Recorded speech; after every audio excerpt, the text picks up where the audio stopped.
Today on Dr. Oz. The new sleep crisis keeping America up all night. Your body is exhausted, but your mind is in overdrive. You're wired and tired. I'm going to tell you why it happens and how you can finally get the rest you need. Plus, when her dream of losing weight came true. It wasn't the fantasy she expected. The dark side of skinny. What did you think would happen? The hard truth she didn't see coming. Coming up next on Dr. Oz.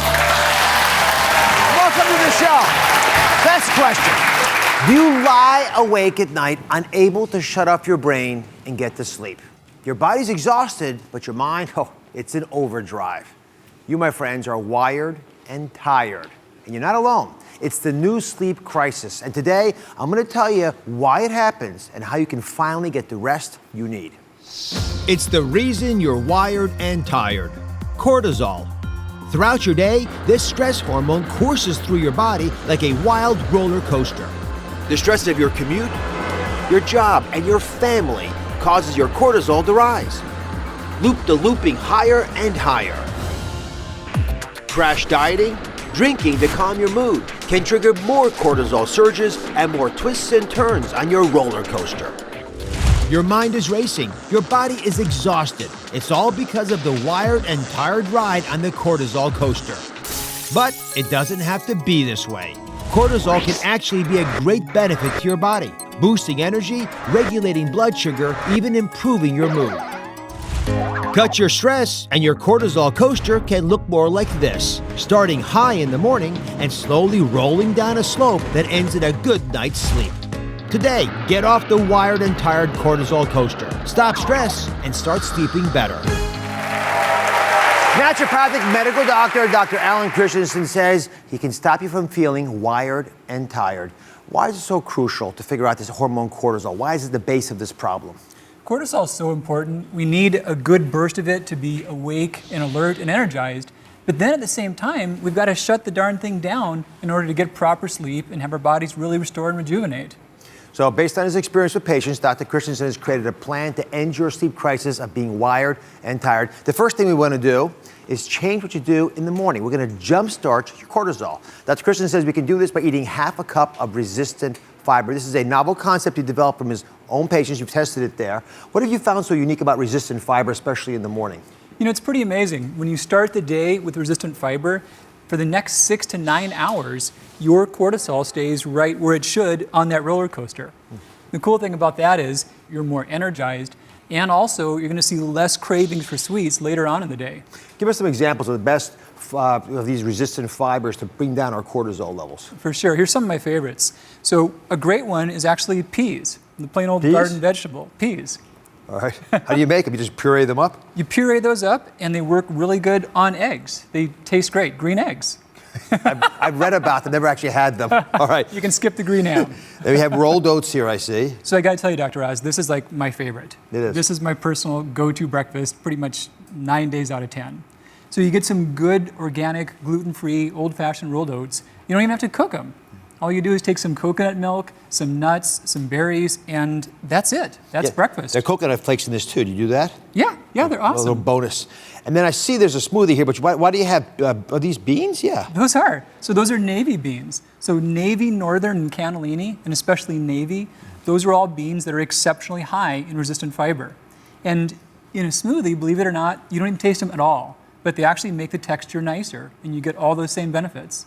All right, so you got up in the morning, you began to control the problems with your early morning cortisol. Now you got to go to work. So let me ask you a question. Does your morning commute sound like this? Yeah, for a lot of you it does. Dr. Christensen says the morning commute is one of those first triggers that makes our cortisol go crazy. It goes haywire, spurring up and down, doing all kinds of wacky things, which is what you don't want. So I asked Kristen to join us. She says her morning drive is just like I illustrated here. Hi, how are you? Good. Come on, curious. Hi, Kristen. Come over here, Kristen. You're running away from me. So what is it about your morning drive that's messing up your cortisol, you think? Well, I have a toddler, so it's not easy to get out of the house in the morning. As soon as I get in the car, I'm hitting every red light. I'm stuck behind every bus and truck on the road. So I'm constantly watching the clock. I'm thinking I'm going to be, super late for work. I end up only being like 1 minute late for work, but Doesn't the matter. anxiety, just to get there is just and then by the time I get to work, I can settle down and have my coffee. So let me bring the expert in here. Dr. Christensen says you actually want to put the brakes on your wired state with something called orange oil. Now, I got to say, I wasn't taught about this in medical school. In fact, I didn't know anything about this till before the show. We actually found a scientific paper supporting this, which is always encouraging to me when it's feasible. So what is it about orange oil that's so effective? You know, it's pretty neat. Just smelling it. So we don't eat this, we don't put this on our skin. All we have to do is smell it. And just having it in your environment makes you more stress resilient. So even though the world still goes on, it will not jostle you as badly. Now, the key thing here is you're not going to apply it in your skin. It's not perfume. It doesn't go behind your ears, it'll dab into your neck. You're going to put it on the car. You put it on the upholstery, where do you put it? You know, I wouldn't even do that. Some essential oils can harm fabrics. The easiest way to do it by far is take a drop, put it on a cotton ball, and just set that on the dashboard and do a new one each morning. What do you think? Would you take that for the commute? Definitely. Here, this will make you feel like you're, where did it go? Here it is. It'll make you feel like you're a minute early, not a minute late. Oh, nice. Good luck to you. All right. Thank you. Next, we got to ward off the midday cortisol. And to do that, you got to keep track of what's happening in the middle of your day. And one way Dr. Christensen says really is effective is to add basil to your lunch. Why basil? Why at this point in the day? So basil is an oxymum genus plant. Oh. Don't say it again. I'm sorry.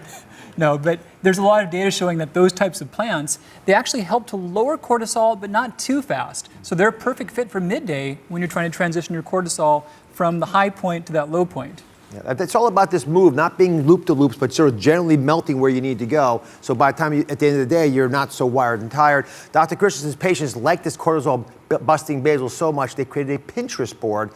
This is some of the pictures from that board. This is actually your patients, Dr. Christensen. So this is basil and green juice. They call this wired and tired juice, which I sort of like the idea of that. We can brand that. Now, you have people basil in sandwiches and wraps, and there's basil chicken over there. You can sort of baste it in that. All of which are very tasty looking, but they get the effect on the cortisol you described. They do, and it just takes about four leaves of fresh basil, or about a half a teaspoon of the dried leaf, so not even a ton of it. All right, so we've got to that midway point of the day. We're sort of heading in the right direction. Now, for everyone who feels wired and tired, this is really critical. Your cortisol at dinner time is messing with you. So let's go show everybody what's happening metaphorically. I'm going to actually climb the stairs of our studio here. Coming up, Dr. Christensen. I'll race you. So we're way up here. And I'm coming up here for a reason, because most of us are spending our evenings with our cortisol way up here. It's supposed to be here in the morning, not in the evening. So you just can't relax back down. So to lower your cortisol, we've got to do some cool things, which includes using carbs. We don't think of it that way, but we want the bulk of our carbs at dinner. Sounds counterintuitive. Why is that so important? By the way, thank you very much. What's your name? Gina. So Gina's holding, this is a plate of what you think we should be eating at dinner. Yeah. So if you can, explain this. For sure. Carbs have gotten a bad rap. You know, at one point we ate nothing but carbs, then we thought we should eat none, but they really help in the evening. What happens is, if your blood sugar is too low, your body will put out more cortisol to raise your blood sugar. And you don't want that at night. That's going to get in the way of your sleep.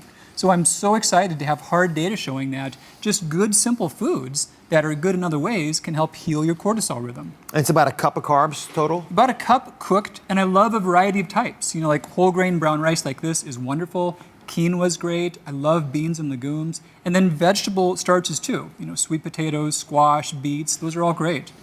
It's a present from me to you. It's the least I can do. Thank you very much. All right, so if we do that, we start coming down the cortisol, and we're starting to go where we need to be. And then Christensen says it's important to continue to lower the cortisol just before bed. So now we're not as high as we would have been, except we ate this meal, thankfully, so we're coming back down. Two ways to do this. One is take a negative ion shower.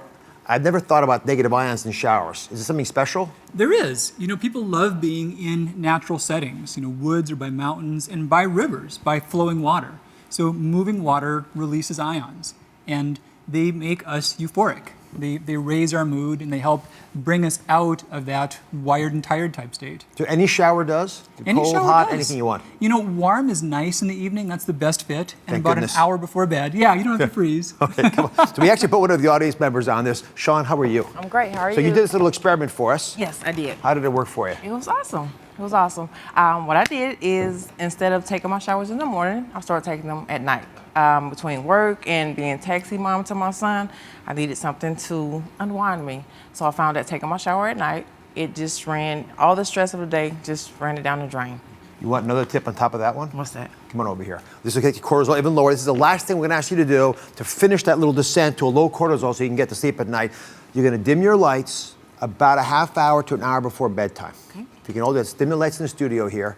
Have you done this? I did it. Oh, you but did this it's too? Candlelight. You use candlelight? Candlelight. That's a good idea. Candlelight. Why is this so important? You know, our brains control this cycle that we have, and they're used to the light being different from morning and night, and they're used to it getting dim around dusk.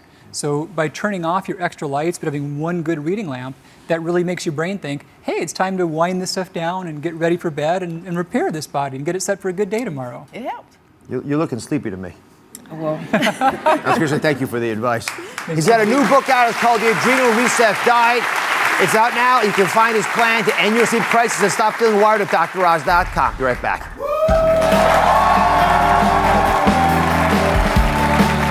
Next, do you believe all your issues and problems will go away if you're thin? Controlling your weight may not be the answer to everything. Meet a woman who says that there's a dark side of being skinny.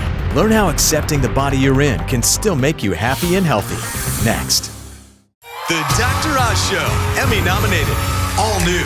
Dr. Oz gets you in the know now. Breaking down the latest controversial topics and trends and how it impacts you. All new Oz. That's coming up tomorrow.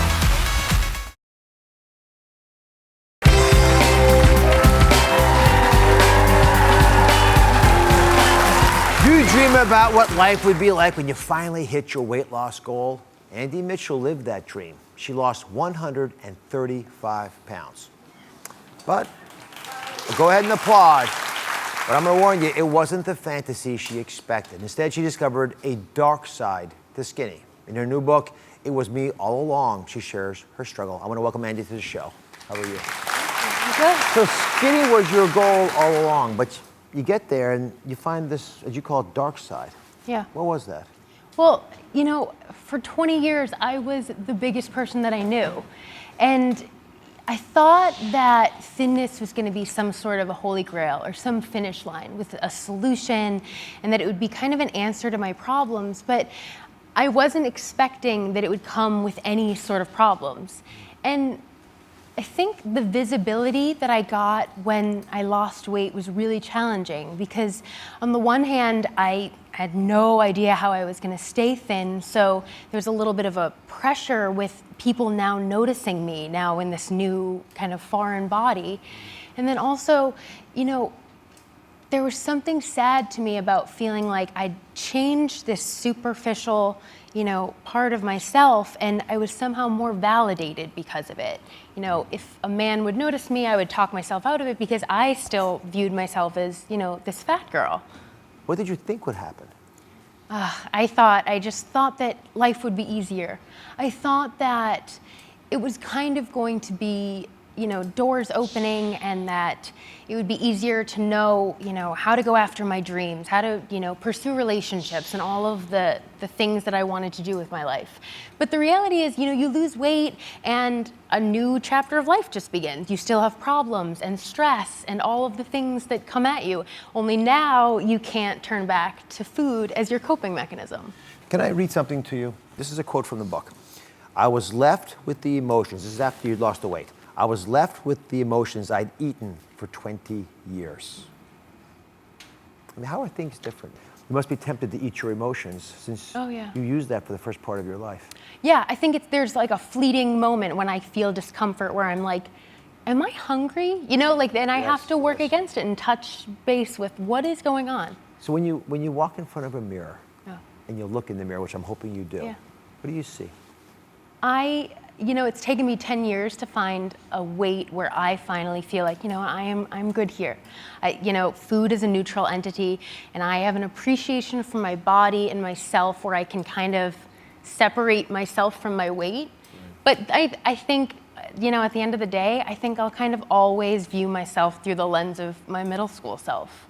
Your middle school self? Yeah.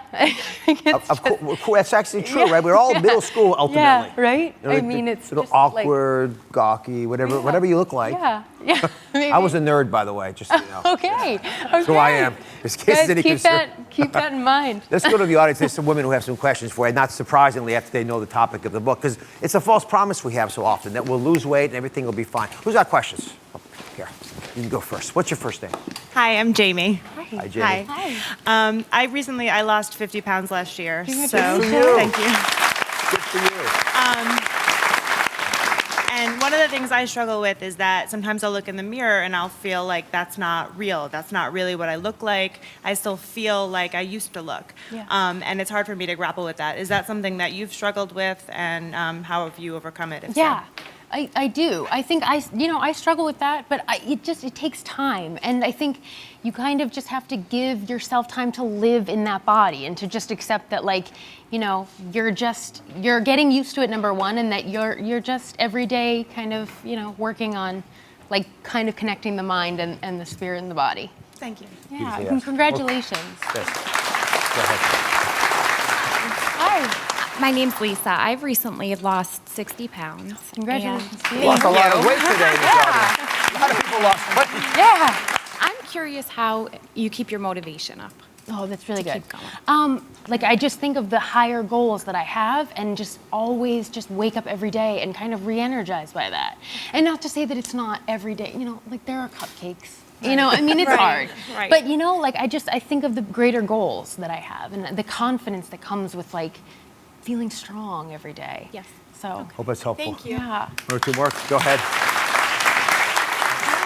So I also lost some weight for my wedding in November. I lost 40 pounds. And since then, I've had trouble maintaining my weight loss, and I'm very, very hard on myself. And so I was wondering how you've been able to separate your self-confidence from your gains and your losses. That is a really hard thing because, like, the scale can kind of be like our judge of ourselves. One bit of advice: don't use the scale, because there's no finish line on a scale. Oh, it's true. Right? You can't win the Yeah. scale. Pick other things that you can win that you can truly define yourself by. Congratulations on the marriage. Yes. How are you? I want to lose weight, but there's certain characteristics that correspond to us. I'm very outgoing, I'm very bold, so I'm scared that if I lose weight, I'll lose who I am as a person. So how did you deal with those struggles? That's a good question. But the thing that I would say is, like, you are never gonna lose that. Like, the things that have come up with me through when I was big and whatever, like, I titled it was me all along, because for sure those will be with me forever. And you are probably fierce and funny and bold and awesome, and you're gonna be great. And if you lose weight and gain a little bit of confidence, you're just gonna be like fiery cracker. That makes sense, yeah. You will always have that, though. You'll always have your personality. Thank you. Love you just the way you are. Thank you so very much. much. You can read an excerpt from Andie's memoir, It Was Me All Along, on DrOz.com. We'll be right back.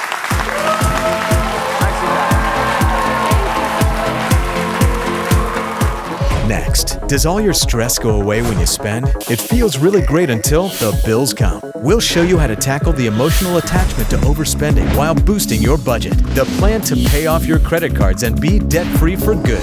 Next.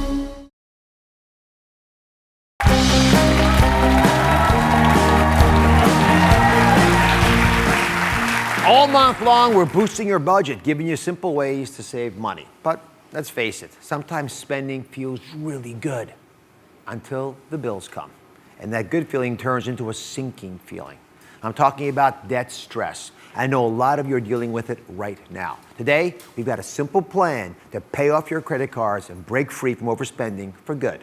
It's exactly what my next guest, Leah, needs. I love shopping and spending money. It is probably my favorite thing to do. I shop almost every day of the week. When I have a bad day, it's the only thing that makes me feel better. This is cute. My daughter was born 8 years ago in the middle of winter. She was born close to the weekend, and my husband had to go back to work Monday, so I was stuck in the house with her by myself. Can't go out for a walk when it's snowing. So we ended up going to the mall, and I started to buy things. I need this, and realized that it felt really good. I was depressed and unhappy, and I just kept buying. Thank you so much. When I shop, it's like the thrill of the hunt. Euphoria is a really good word. It makes me feel fantastic. $25. By the time I swipe the card, I'm like triumphant. Thank you. Hey, you're welcome. Have a good day. When things are really hard at home, or if I have a lot of things that I need to be doing and I feel overwhelmed, I'll go out and I'll be like, oh, I need to go meet a friend for lunch. There you go. Thank you. Thank you. I'm kind of stuck. Am I stressed out because I'm spending money, or am I spending money because I'm stressed out? Right now, I'm about $12,000 in credit card debt. I maxed out every single credit card. I've hid bills because I didn't want my husband to be upset. We have no savings at all. Our daughter doesn't even have a college fund set up. We're one big emergency away from losing everything. I feel like I dug myself this super deep hole and I am buried in it, I'm trapped in it. I would love it if Dr. Oz could help me find a way to break the cycle, stop the spending, and take control of the mess that I'm in. Thanks for being with us, Leah. So you describe this euphoria you get. What is it that shopping's giving you that you're not getting anywhere else in your life? I feel like it's a way I can do something for myself. So I feel like I do so much for everybody else that when I go out to lunch with a friend or if I go to the mall and buy something, it's doing something for myself that nobody else is doing. And it gives me this feeling that I'm like, okay, I deserved that and I just treated myself. You know, a lot of folks use spending to fill a void, like we do with food. Right. And we celebrate with it, we deal with crushing emotional issues, we deal with stress effectively. And when you have the piece of cake and you solve it the same way, there's this downer afterwards, right? Right. All right, come on back here. I want to take you to the truth tube. I was thinking of ways of expressing this to you. Okay. And normally I'd put a blood pressure in here, but I'm going to give you something else that will actually affect your blood pressure, but not your blood pressure. Okay. I have your current credit card numbers. Okay. May I share that with you and everybody else? Yes. All right, so we added it all up. You have 8 credit cards, and you're about $13,000 in debt. Yeah, that's about right. Is about right? Yeah. That's a big number. It's a huge number. It's a really, really scary number. Sitting down and looking at what I owed and writing everything down to get it ready for the show was sobering, to say the least. Well, the follow-up question, and I asked you and you gave me an answer I think is pretty accurate, is how often you think about this, how often this stresses you out. I think about it all day, every day, multiple times a day. It's what keeps me awake at night. So we took that tally, and it's about 10 times a day. It's ridiculous. I put that up there because debt stress, which is what our focus is with you, and it affects so many people right now, is the problem I'm worried about. In exchange for that one euphoric moment of feeling joy and bliss because you bought something, you're spending 10 times a day coping with it. So I don't want you worrying 10 times a day about something that you can address, if we can address them in an open way, which is why I appreciate you letting me put this up in the truth tube. So to help us out, I brought in an expert who doesn't just deal in dollars and cents. He actually helps people make sense of their finances. His name is Rick Edelman. He's a New York Times best-selling author and top financial advisor. So you're hearing an emotional story. Very much. This attachment that we have to spending money, even if it's overspending. Why is this happening? We use money as a release. We find an emptiness or a longing somewhere in our lives, and money is a narcotic. It gets us through the day, as you've pointed out. We don't have to worry about the long-term implications at that momentary high that we get at the cash register, and that's all we really are thinking about. The good news is it is easily fixed, and we can do that for you if you're willing to let us help. Oh my God, I would love it. I would give anything for the help. Give us the first step. We're going to walk you through this like everyone else can do this the same way. Simple steps done right the first time. What we need to realize is that there is a pattern, there is a method that we can apply to this to get you from here to there. That sounds great. So give me a goal that you can stay focused on, something simple. The real key is, I'm not going to tell you to stop spending. Here's the key. A lot of folks don't want to enter into this kind of concept because they frankly like the spending. I'm not going to tell you to stop spending. All I'm going to tell you to do, Leah, is to change what it is you're spending on. Instead of spending on a soda at lunch or a blouse in the afternoon or a stuffed toy for your little baby, I'm going to instead say, let's focus that spending on what really matters, such as your child's college education. Let's focus the spending on eliminating the debt. Sounds like a plan. Well, I want to hear what your plan might be. Rick gave you a couple examples. Some of these are pretty daunting ones. What's a straightforward plan that you could focus on right now? My daughter is 8 years old. She just turned 8, and she's been asking me for probably 5 years to take her to Disney. Excellent. That's a perfect place to start. So all we've got to do are 2 things. Okay. Number 1, figure out how much would that trip cost. Second, once you identify the cost, now set a date. What's the time you want to go with your daughter? Maybe it's 3 years from now, maybe it's 5 years from now, whatever. Now we know the target we're aiming for. And once we know the target, we can begin to set up a savings plan. So instead of you spending money on frivolous things during the day that fritter away, we can't remember them tomorrow, now we are building toward a really big goal. So taking our eye off the daily activity, we'll discover that our spending is still going on. It's now going on in a healthy, productive way that is truly meaningful meaningful in your life. And the fact that we're making daily progress will be rewarding and uplifting and spiritually unbundling. You'll love it. When we come back, Rick's practical plan anyone can use to pay down those bills and conquer their debt stress. Stay here. Next, do you lose track of what you spend money on? Do you owe on every credit card? Get motivated to curtail your shopping habits. Simple, actionable steps to pay off one card at a time. The plan to conquer your stress and your debt. Next. The Dr. Oz Show, Emmy nominated. All new. Dr. Oz gets you in the know now. Breaking down the latest controversial topics and trends and how it impacts you. All new Oz. That's coming up tomorrow.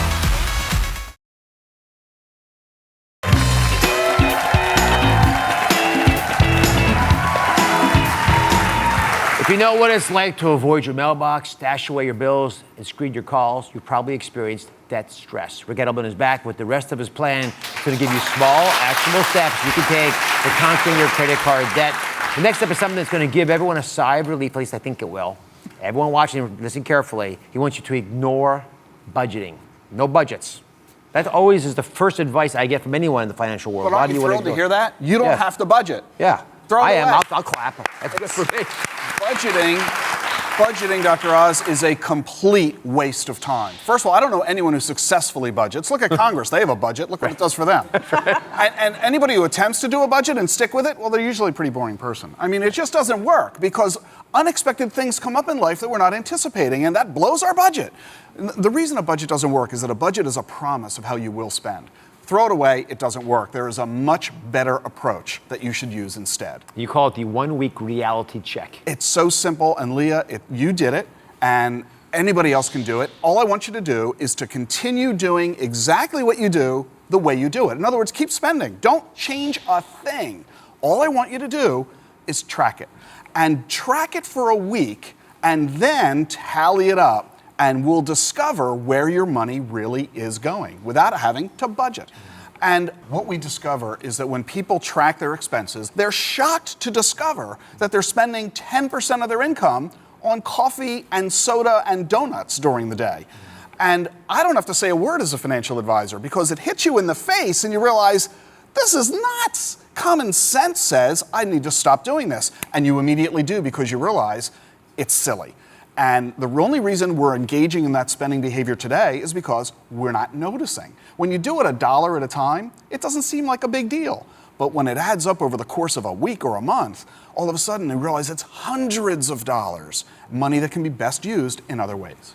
Next big step is to tackle the debt by focusing on one credit card at a time. Why is that such an important decision? Well, most of us are overwhelmed by our credit cards. Most people the average American has 6 credit cards, and they have different balances, they have different interest rates, they have different payment minimums required, and it becomes daunting. How do I juggle them? Which one do I pay? And they have different dates due and so on. So let's boil it down and make it really simple and easy. Let's do this. Let's do a little exercise. I'm going to put you through the ringer here. All right. I want you to pretend that you're at home making this decision with us. These are actually 5 of your credit cards. Yes. We wrote down the amount of money you have outstanding and the interest rate you're paying on each of them. So which card you think, actually I'm not going to ask you because I think you might have learned a little bit from Rick already. Rick, tell us, quiz the audience. How do we know which one to pay first? Well, most people we discover say that what they need to get rid of is the card with the lowest balance first. Because look at that, you owe a couple of grand to several cards, but one of them is only $300. You can get rid of that really quick and easy. It'll feel really good.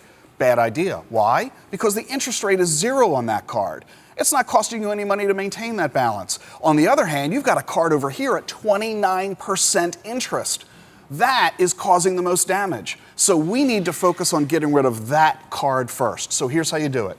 First, you make the minimum payment to every card because you don't want to miss a payment, you don't want to be late on a payment, you don't want to bounce a check. That hurts your credit record. Make the minimum payment to every card. Then take all the extra cash and throw it all at the card with the highest interest rate. That's the most damage. Focus your energy on that. Even though it might take you a while to get rid of it, so what? That's where you target. So what are you going to do with this card when you're paid it off? Oh. Done with it. Done. Does that feel good? It feels incredible. And at least I wish that was for real. I wish that I could literally just take them and Crack them and toss them, and This then is be for done. real, actually. A card that has a 29% interest rate, you should crack up and get rid of it, or do other crazy things with it. You got a little tip you like to do with your credit cards? You can actually, if you find that credit card is causing you a lot of damage because of the high interest rate, you know what you do? Take it out of your purse, put it in a little tub of water, a little jar, and shove it into the freezer and freeze it. This way, if you ever are tempted to use it, you would have to go to the trouble of going home, going to the freezer, defrosting it, and by the time you go through all that, the need to engage in that impulse buy will be gone, will be dissipated, and you won't incur the spending. That's a great idea. Hashtag ice the card. You're done with it. All right, now you got an express lane tactic you argue will also help us a lot. And I want you to pay attention to this. Can I say one thing about, we don't understand money as a people. We really don't, because it's hard to understand it. What Rick's pointing out are simple concepts that make a big difference. This next one is critically important. How do you create an express lane strategy? It's really very simple, Dr. Oz. You want to recognize that the longer it takes you to pay off the debt, the more debt you are ultimately paying in interest. So don't simply make the minimum payment to a card. If you double that payment, you get rid of the debt in a dramatically faster period of time. Take a look at this example. A $2,000 credit card balance with a 17% interest rate. If you make the minimum monthly payment, it'll take 21 years to get rid of that card. That's crazy. But if you double the payment, if you make twice the payment every month instead of just once, you'll get rid of that card in 2 years. Wow. That deserves an applause. Leah, are you willing to work with Rick? He's willing to help you, but I want you to take that beautiful 8-year-old to Disney World. I want to take her too. And I want this stress debt done, the 10 times a day of worrying that it causes you, and the sleeplessness and all the things that are destroying your health. I want them gone. For you and everybody else. Will you work with Rick on this? Absolutely, I would love it. All right, good for you. You guys bond together. Thank you so can get the much. full plan we're talking about today and all the information from our Truth to experts on DrOz.com. And make sure to check out Rick Edelman's book, The Truth About Money. We'll be right back. Next, are you overfeeding your pets? Has your love for them turned into pet obesity? America's vet, Dr. Marty Becker, is here to help. Give your pet a new leash on life. A simple 3-step plan everyone can do to help their pet get to a safer weight. Next.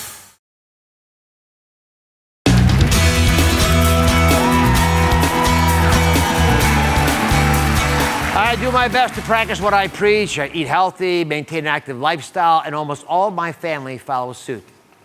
That is except one member of the Oz household. Please meet my Labrador, or as I like to call her, Flabador, Rosie. Come on, Rosie. Come on, girl. Come on, little beautiful one. Oh, she's so beautiful. So this is Rosie, and I promised Rosie I wasn't going to put her in the truth tube, but I'm going to talk a little bit about her weight. She's got one problem. She's so perfect in every other way, but she's not alone. These are some of your pets. These pictures behind me, I've never seen a response like this on my Facebook page. Thousands of you posted pictures of animals you love like Rosie. So today I asked America's vet, Dr. Marty Becker, to come over here and help us out. He's got a plan to get any obese pet to a safe weight. There we are, Rosie. All right, so how big a problem is the weight that Rosie, for example, has and the weight of all my viewers out there with their pets? Well, here's the problem. We love our pets. We give them a treat. They wag their tail just like she's doing. We rub their belly. We give them another treat. They wag their tail, so it starts this cycle. So now 1 out of every 2 of America's pets are overweight or obese. Half of them? Half of them. Oh, my goodness. Well, how do we know if let's take our dogs in particular, how do we know if they're obese? Well, you don't need the truth tube to know this one's obese, right? Rosie, that's so mean. I'm sorry, Rosie. Well, here's what you do. There's no stick-thin dog models on Animal Planet. There's no bikini season. They don't have to get into last year's pants, you know. Yeah. So they're scavengers. They'll happily dig their grave with their food bowl. So here's the basic way. You should be able to feel their ribs under a light layer of fat. Ooh. There are ribs under there, Dr. Oz, somewhere. Yeah, they're deep. A little deep. They're deep. I guess I always thought the dogs were like little babies. If they're a little chubby, it's sort of cuter. Oh boy, that's the problem. You know what? Fat cats and pudgy pooches are funny in cartoons, but in real life it's like tubby time bombs taking away their health. And you'll see this, the same, almost a mirror image of humans. Increase in type 2 diabetes, increase in joint problems, increase in cardiovascular respiratory problems, increase in skin problems, and the worst, an increased risk of cancer. All right, let's get to it. We got a 3-step plan that everyone can use to help their pets get safe and stay at a safe weight.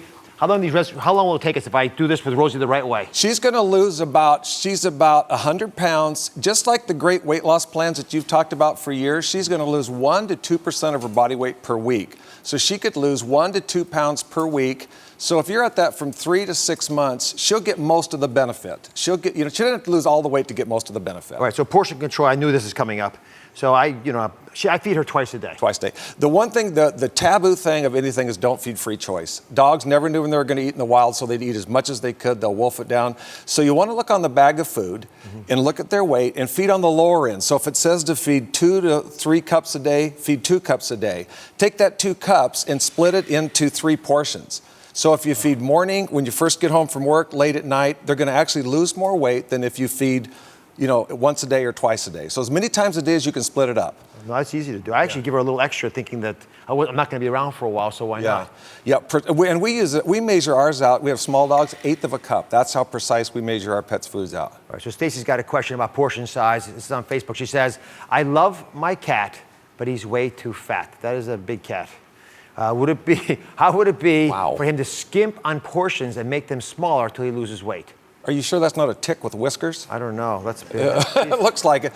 I tell you the problem with cats. Dogs will never starve themselves to death. I'm a 35-year veterinarian. They'll never stop eating. A cat will actually stop eating, and they can cause some serious damage called hepatic lipidosis. They'll auto-digest. So rather than skipping meals, what you want to do is take that meal and break it up, put it on little lids or little bowls, and hide it around the house. So on top of the stairs, laundry room, by the back door, by the front door, and let them go on a little search for it. All right, come on, Rosie. Next, you say we got to give him appropriate treats. Rosie loves her treats. She loves her treats. But you say I've been giving them the wrong ones. I usually give her scraps off the table. Yeah. I saw that, by the way, in your magazine over the holiday issue. I saw you giving treats on the table. I always do. Well, she sits right next to me every meal, and she's very smart. She knows what she likes and what she doesn't like. See, here's the problem. She looks so happy when you give it to her that you just keep giving it to her. That's what everybody does. So, Rosie, we're going to go on the paw plan, Rosie. The paw plan? The paw plan. Now, the paw is portion control, which we talked about.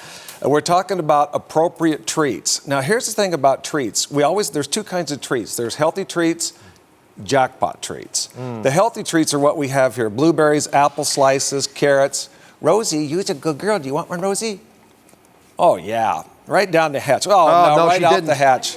I've never given her a blueberry before. We'll try this one. No, she doesn't want. You know what?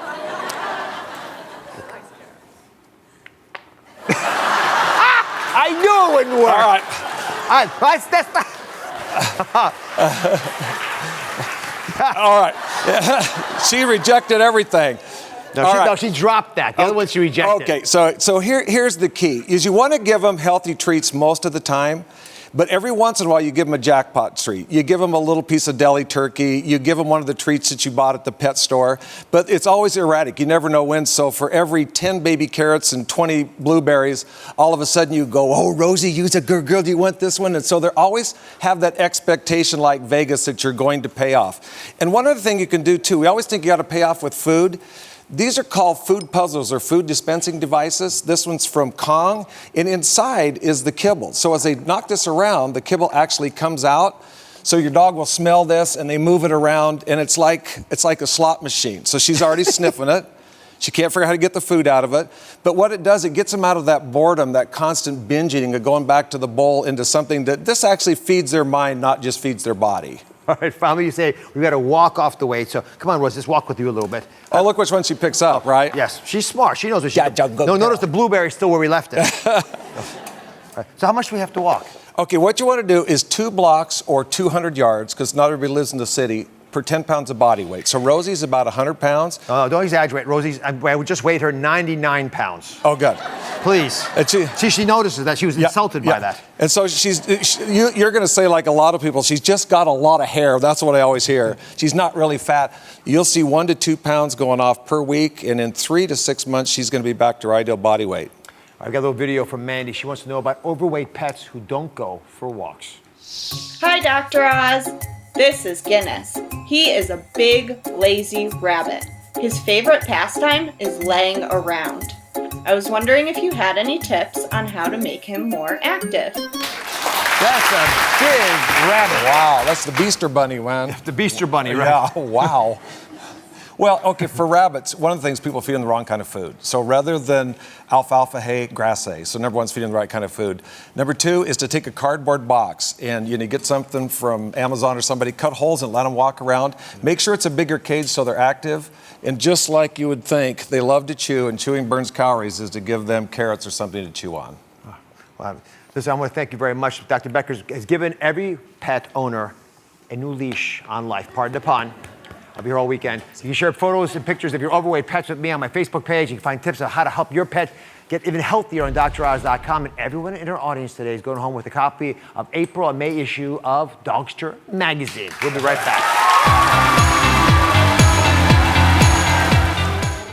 The Dr. Oz Show, Emmy-nominated 6 seasons in a row. All new. Dr. Oz gets you in the know now. Controversial topics and trends affecting your health. Dr. Oz puts it in context, breaks it all down, so you know now how it impacts you. Plus, people think you need this in order to stay healthy. The biggest budget boosters to stay healthy, even when you're broke. And I'm going to prove it to you right now. All new Oz. That's coming up tomorrow.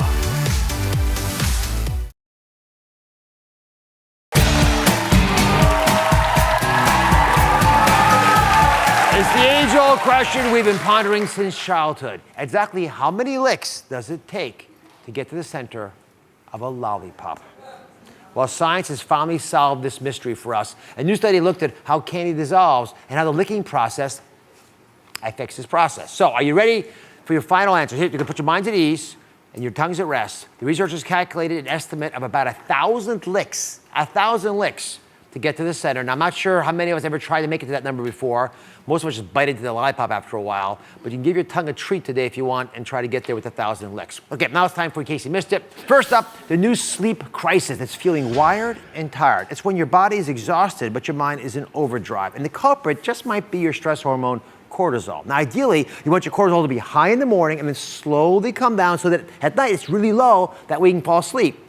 Now, this is something we did not know in medical school. I was never taught this as a doctor, but in the afternoons, to put a break on that wired state, there's some evidence to say you might want to try to wind down with orange oil. This new research shows that orange oil can reduce anxiety, perhaps by lowering your cortisol. Here's what you're going to do. You're going to keep the orange oil in your car. Then take a few drops. Don't put it on your skin or the upholstery. Put a little bit on one of these cotton balls, for example, and just leave it in the car, and it'll give you that nice odor and help relax you and hopefully deal with some of that wired feeling. You can check out the full plan on DrOz.com. Next, do you have an obese problem like my Labrador Rosie over here? Come here, Rosie, honey. Come here, Rosie. Oh, well, she's coming. I'll come to her. Rosie, she doesn't move as much as I want her to sometimes, but you can put your furry friend on a little bit of a PAW plan. The P in PAW stands for portion control, the A is for appropriate treats, and the W is for walking. So here's something that might surprise you as a treat, because I never thought of this. You can add in blueberries, baby carrots, and apple slices. Now, Rosie, you didn't like them, did you? No, Rosie's gonna nap here. She didn't like them at all, but maybe your pet will. Give it a shot. I never knew there were even options. And to weight off, walk your pup or your dog 2 blocks for every 10 pounds of her body weight. So Rosie here, as beautiful as she is, weighs 99 pounds, so I should be walking her about 20 blocks each day. You wanna walk, Rosie? Come on, honey. Let's go. There we are. All right, I'll see you all next time.